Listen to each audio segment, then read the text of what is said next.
Good morning. Welcome to Break the Yoke. Thank you for joining us. Hopefully that video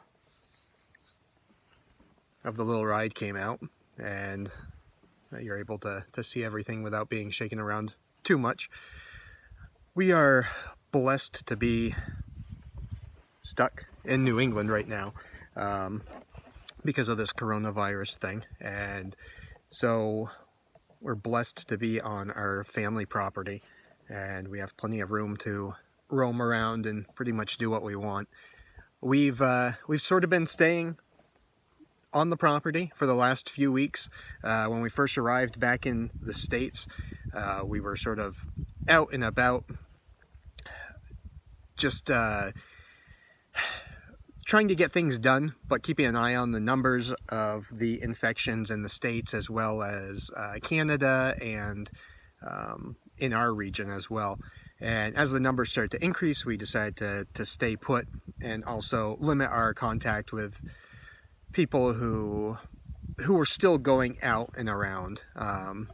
It sounds like sort of a mean thing. It hasn't been easy, because it means limiting our contact with even our family members who are still working or having to go out and around. But just with the rate of infection,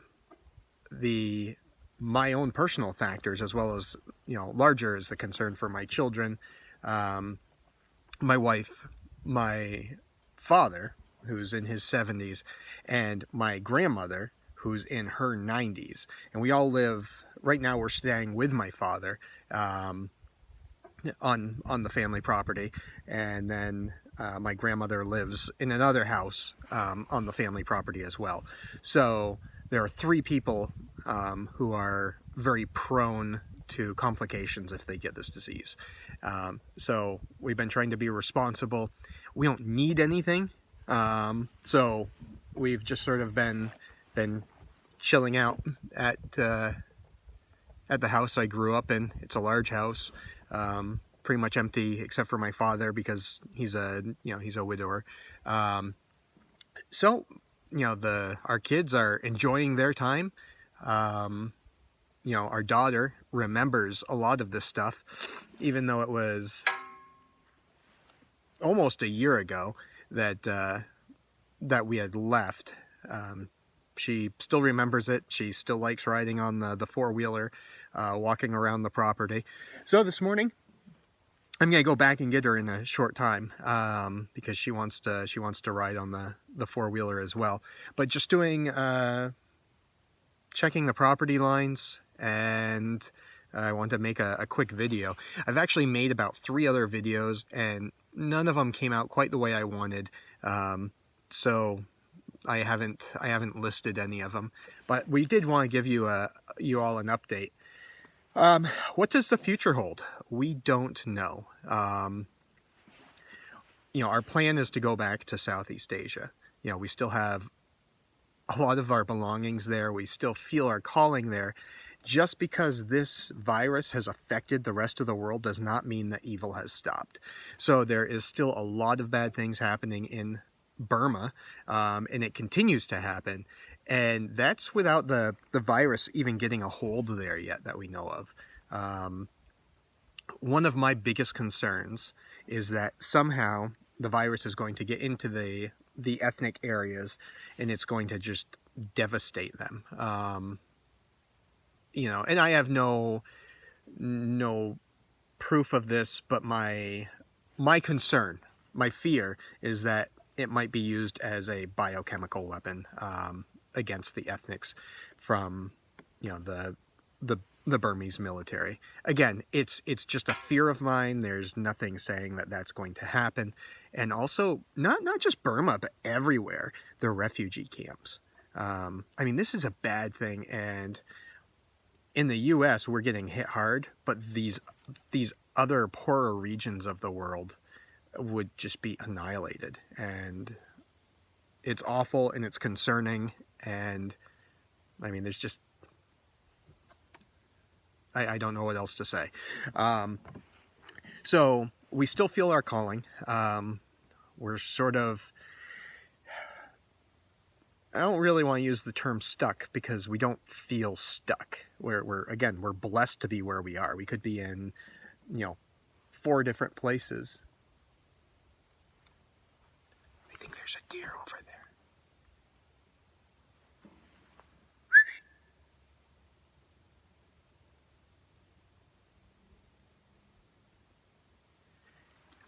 I think it's watching me too, but I can't really get a good view of it because it's up behind some trees. He's keeping his social distance. Maybe he's wearing a mask. Anyway, so we don't really feel stuck. We're on family property. We have lots of room to roam. We have a bunch of resources at our disposal. We're near family.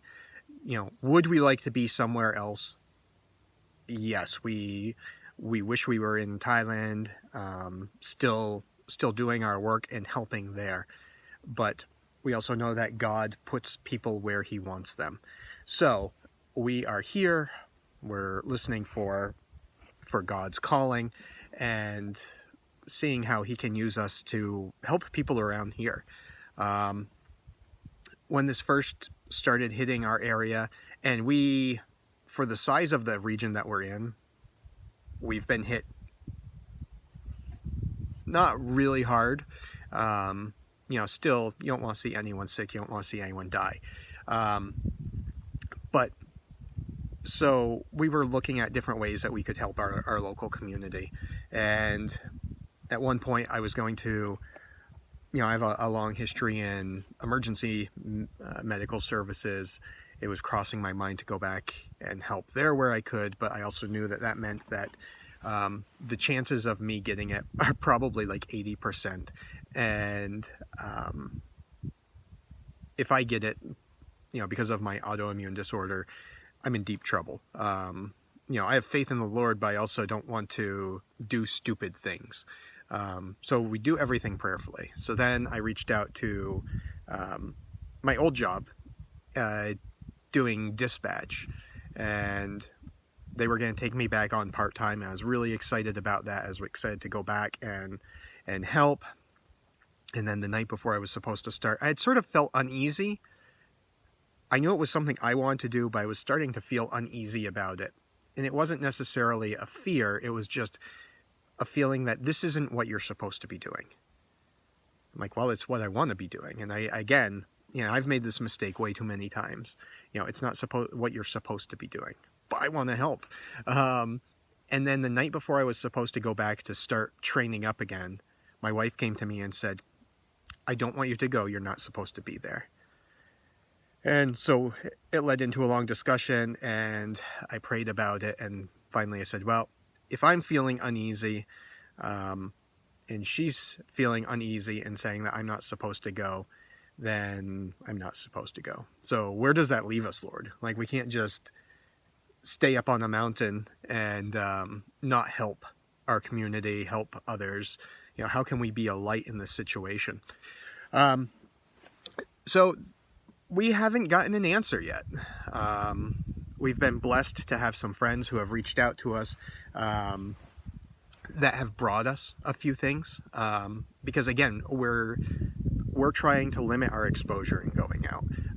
On top of that, you have a lot of grocery stores who are either closed or they're only doing curbside service. And we're okay for a while if we need to be.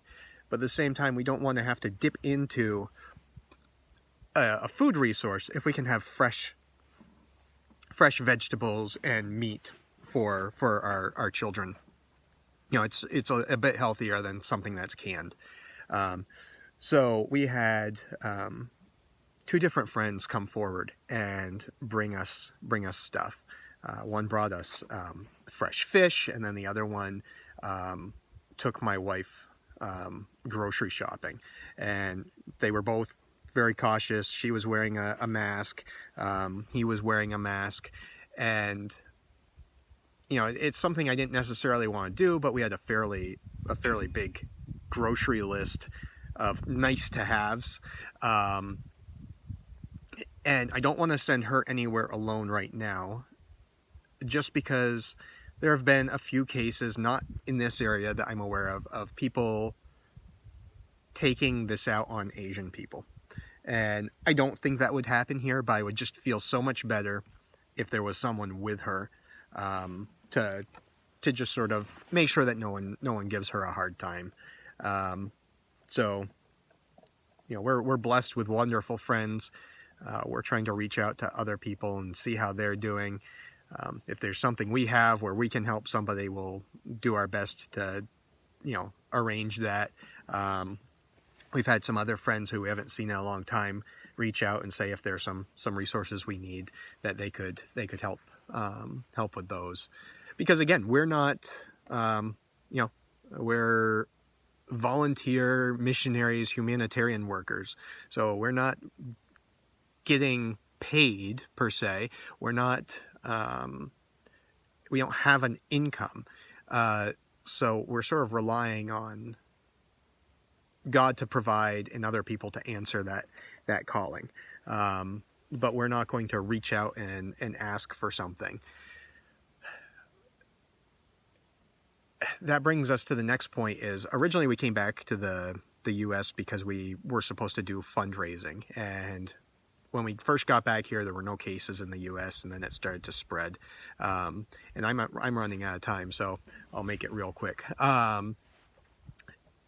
And last minute we felt like we were supposed to stay put. We reached out to our pastor, we reached out to our church, our missionary support team, friends, and we asked everyone to pray for us and guide us as to what we were supposed to do.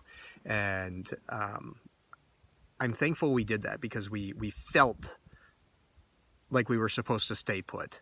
You know, we wanted to travel. We wanted to get down to Pennsylvania around friends and church family there.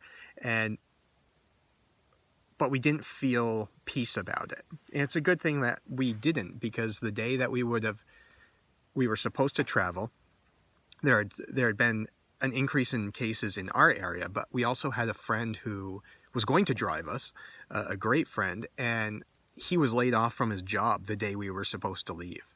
You know, the woman who was going to host us in her house, I think her hours were cut, her job, she was uncertain about the status of her job, whether she was going to be laid off, whether she was going to lose it. Thankfully, she has a wonderful boss, and, you know, she was able to work from home, but, you know, it still has an impact on people and their finances. And when we are unfortunately relying on other people and their generosity and kindness, the last thing we want to do is put an additional strain on them. So we felt stay put. We did, and we're thankful that we did so far. So that's sort of where we're at right now. So I just wanted to say share where we're at, that we're in a good place. We're looking of ways that we can help and bless others. You know, as with others, there's stress for us, our family, you know, additional stress, but we're trying to keep our eyes on the Lord and His calling, and remind ourselves that compared to everyone else, or many others, we're incredibly blessed, and we need to share that with others in any way that we can. So, but also that in the midst of all of this, there are still bad things happening around the world. You know, I've said in previous videos, we focus on Burma and Southeast Asia because that's where we're called to, but there are still,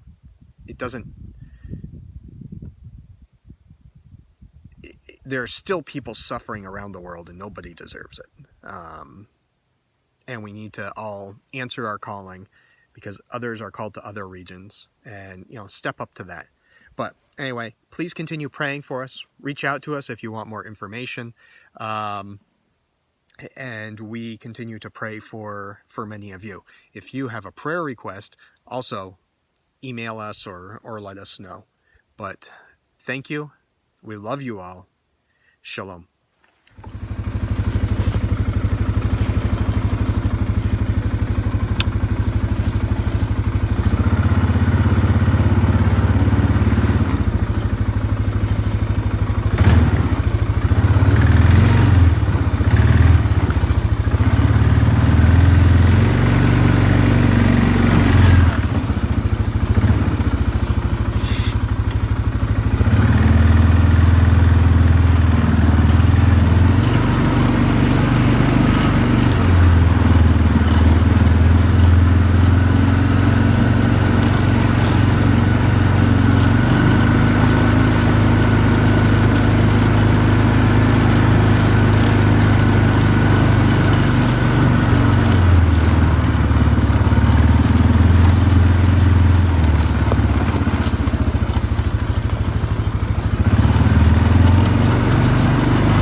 like the wind blowing